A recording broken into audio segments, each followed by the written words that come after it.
Hello everyone, today we're taking a look at the Runcam Link Falcon Nano kit. I guess it's a kit because, Runcam, when they release this part, they call it the Runcam Link.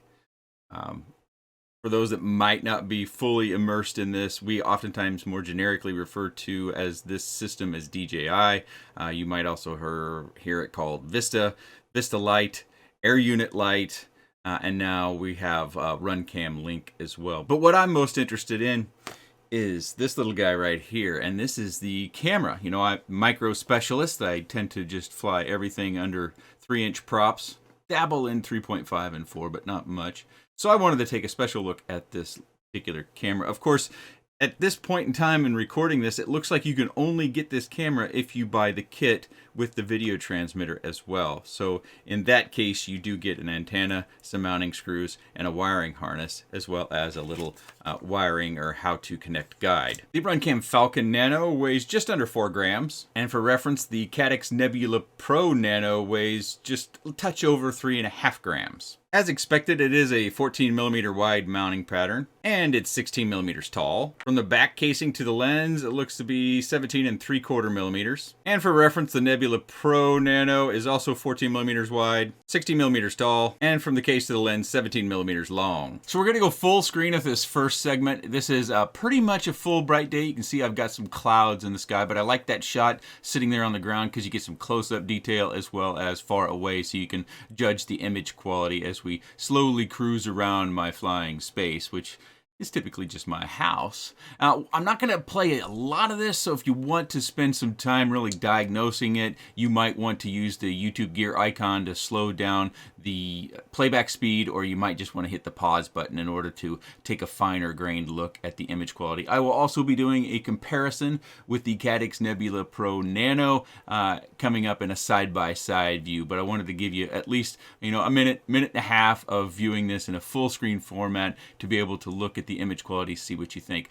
This camera does 4:3 as well as 16:9, which we're looking at. 16:9 was my choice of filming in to make sure we're using the full sensor so you can really diagnose the image quality as much as you can again. And it does 60 frames per second as well as 120 frames per second. So you can get low latency mode as well as high quality mode. You can change all the typical camera settings that you could on any other of the I guess the more desired FPV cameras. And if I'm correct, I think it's the first time we've seen that from a Runcam camera for this video transmission system. And my first initial impression of this was, to my surprise, it was pretty good. Usually when I see off-manufacturers develop cameras, it's usually more of a budget camera.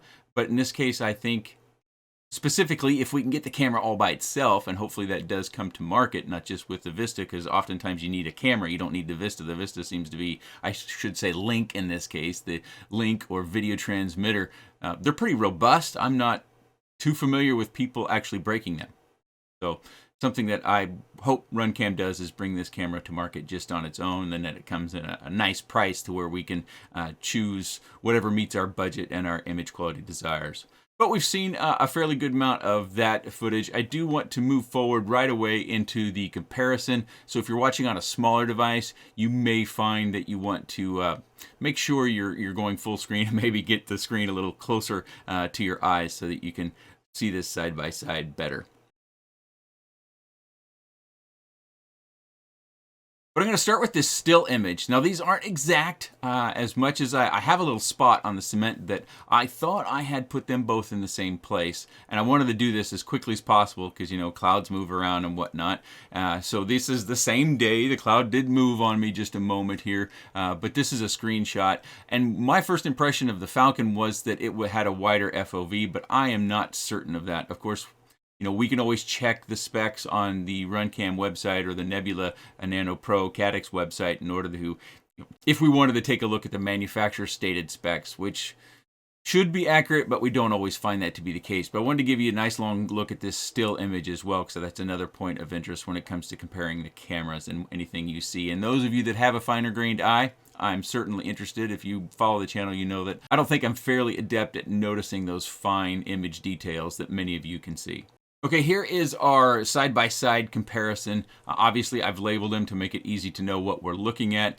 Equal portions on the screen. We've got the Falcon on the left and the Nebula Nano Pro on the right. Of course, these are in different quads, so if you see image stabilization issues, that's really not what we're looking at, although, I also have to do certain things to kind of make certain points of the flight path sync up because of speed differences. So I do speed up and slow down the video depending upon which one's getting ahead of which and so forth, so that you can get some finer comparison in moving between the two cameras. Right now, of course, if you do want to get the Falcon Nano camera, we have to buy it in a kit, and that kit is coming in at $169, which is a bit surprising because the Phoenix HD Nano comes in at $134. So that's $35 less as a kit combo, and the only difference that I can tell is the camera itself. Nano camera, presumably because it's newer, is costing more. Maybe we'll see that price comes down. That's a comment I hear a lot right now, is that pricing is just gone crazy. And yeah, everything. I don't know if that's coming from people who don't buy much, but gas prices are up, utility prices are up, grocery prices are up. I think the only thing that's really cheaper right now is if you go bargain hunting for a TV or something like that. I recently bought a TV for our outdoor living space and was fairly surprised at the pricing. I don't know if they've gone down or they just haven't gone up as much as everything else. My wife and kids also switched cell phone providers. They moved over to the same provider I'm on, so I was surprised to find that our bill wasn't exorbitant. So there are a few things that haven't gone up, it seems, but a lot of our stuff in life, as well as FPV, the pricing has gone up, and it kind of seems like over the course of long term, when pricing doesn't have to continue to go up because of the cause that causes the price, it doesn't go all the way back down. So we probably won't see 2019 prices ever again. That's just kind of how it goes. But hopefully I've got enough sync points in there where you got some good points to where you could look at each camera and decide which camera you want to put on your next quad, if you can get just the camera, or if you want to buy an entire video transmission system with the camera as well. So let's move on. I've got some other points of interest here to look at. This is kind of at dusk. It's not really dusk though. It's 25 minutes after dusk. So sunset was at 8:52, and this is at 9:19. So that's the amount of time after the sun has set, which I thought the Falcon was pretty remarkable. In this particular case, it did better, in my opinion. I'll state that right off the fact. I think it's hard for me to say the Falcon did better in the full bright, but in dusk, it definitely did better. And you can, when we get into some of these really dark spots, you can definitely tell a difference as far as light handling goes when it's not got much light. And you can see in the neighborhood how all the house lights are on, and the lights that they have in the yard, which are HOA required and all the houses have, those are all on because the sun's down. I wish I would have synced up the back path here a little bit better. Obviously the Caddx Nebula Pro Nano there, it's real dark back there. But the Falcon continues to just do a nice job of making sure that it gets in more light. And to me, the lens sizes look just about the same. So that's an interesting point. We're going to move on now to all the way dark. This is like 11:30 at night, maybe even midnight.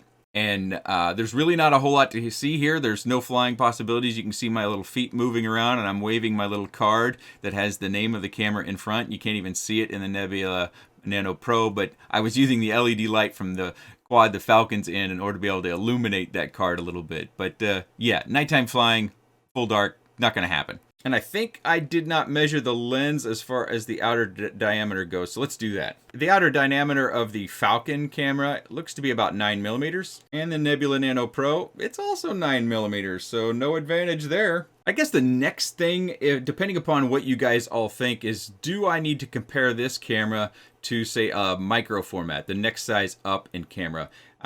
What I was thinking about doing when I was reviewing this footage and putting together that side-by-side was to taking this back out and comparing it against the Nebula Pro, the standard camera that I think most people use now that the old silver metal box DJI camera is no longer being manufactured. At least I think is no longer being manufactured.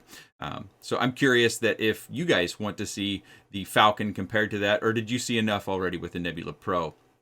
Of course, I'll link the Runcam shop and any other shop that carries the Falcon down in the video description. Hopefully we see just this camera come to market where you don't have to buy a video transmitter as well, because I think that's probably the best way. Best way for them to sell this, I think, is to offer it individually as well as with the kit. I suspect you would see this in the Flex 25 if you were to buy the DJI version. Yes, I missed launch day, but my flying wasn't done, so I had more flying to do, and there's a very good reason for that. And when that video comes out, you'll you'll get a laugh and maybe an I told you so, and you'll know more about that.